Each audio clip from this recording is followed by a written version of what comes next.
Okay, welcome to part two. So, as I was watching Keely run through the park, I asked myself, what is critical analysis? What is this thing that I am trying to teach? And I came up, first of all, with a sense of what critical analysis is not. And I thought to myself, critical analysis, for one thing, is not about attacking and defeating other people. We like sometimes to think of critical analysis as, first of all, criticism, and we like to think of it as debaters who attack the logical flaw in somebody else's argument by pointing to some standard fallacy or some standard rule which says, you made a mistake and therefore your point is invalid. I didn't want to teach the course that way because I really don't like that kind of adversarial adversarial approach. Second, I also felt that critical analysis is not about denying who we are or where or who we come from.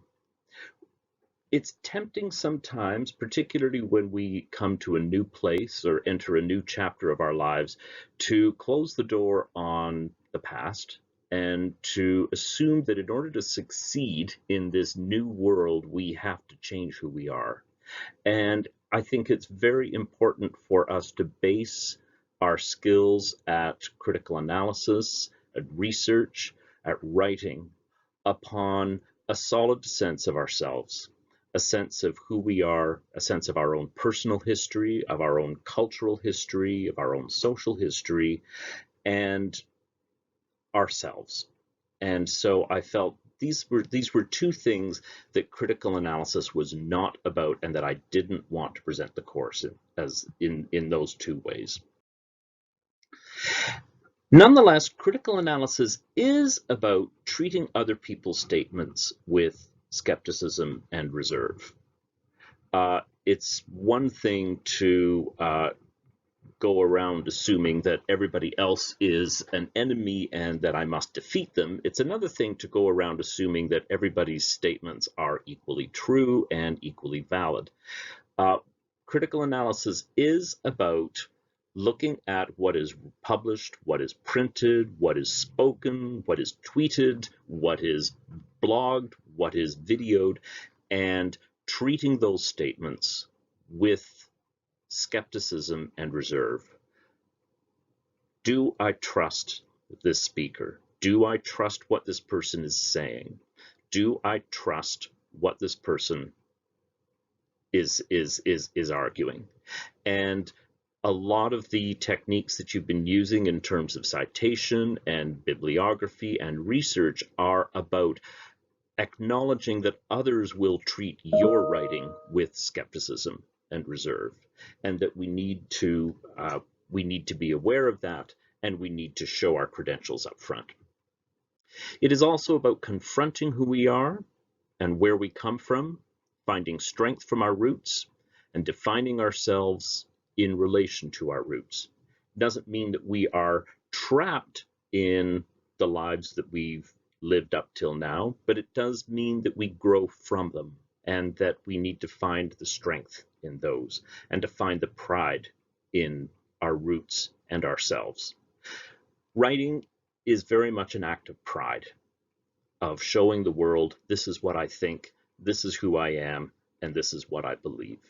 And we can only do that if we are resting on the strength of our own selves and our own pasts.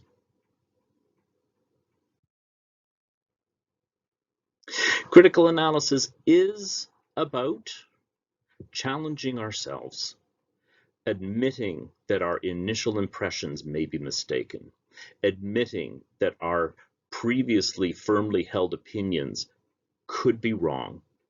It's about moving past our weaknesses, not about feeling guilty about them, not about believing that they will never be there, but simply understanding that as human beings, we are prone to certain cognitive heuristics, we are prone to certain habits of mind, and that we need to recognize those, accept those, and find ways around those.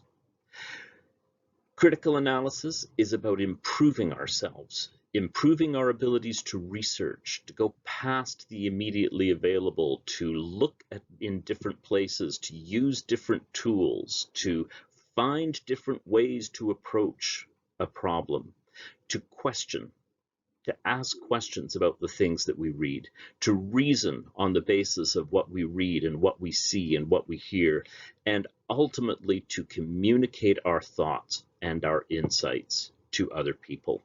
Communication is desperately important, and it is something that requires practice, and it requires skill, and it requires experience. And you have to do it, and you have to keep doing it again and again and again in order to learn to do it effectively. This is true of any kind of job that you may have, not just academic jobs. You have to learn how to communicate clearly and accurately and honestly. And hopefully you'll have learned a little bit of that in this course. Critical analysis is about opening yourself to critique. And by that, I mean not that you should feel guilty for not having got things right the first time, but recognizing that your contribution is one step towards a collective drive to learn about our lives, learn about the world we live in, learn about the social conditions that we live in, learn about the media landscape that we live in. By opening ourselves to critique, we offer our thoughts and our insights to a community, and we allow a community to engage with our own ideas, just as we engage with theirs. It's all about participating within a community. Different academic domains have different attitudes about this community. Some fields, such as science and medicine, acknowledge from the outset that that research is a team effort, and you find a lot of the stuff is co-authored among many authors. Humanities scholars have a tendency to be more reserved, more private, and you see a lot more single published materials. But whether it is from the humanities or the sciences or the social sciences, and whether it's written by one author or by many authors, good research, good analysis comes from engaging in a community, participating in a community, and benefiting from that community. Critical analysis also involves loss. It means letting go of some ideas, some thoughts, some principles that you may have held dear before, just as there are times when you look at a movie that you loved as a child and you see it with fresh eyes and you grieve at the fact that it doesn't hold up to an adult understanding. Bernard Shaw has a line in Major Barbara where he says, "You have learned something that always feels at first as though you'd lost something." That is very, very true, and it is something you have to be prepared for. There's a lot of sadness in learning. It's not a constant joy. Sometimes it can be painful, and you have to be prepared for that. However, critical analysis will, I trust, help you to remain thoughtful, to think about things in a deep way, to think about things in a slow way, to move past immediate instinctive responses and allow your thoughts to grow. It will hopefully enable you to remain compassionate towards others' mistakes, towards others' efforts. It will hopefully help you to remain skeptical about the things you hear, about the things you see, about the things you read. And in being thoughtful, compassionate, skeptical communicators, it will hopefully enable you to remain employable. And let's face it, that's what matters to us all. I therefore wish you a healthy and happy rest in December. I wish you an exciting and inspiring university program. I wish you a fulfilling career, and I wish you happiness. Take care.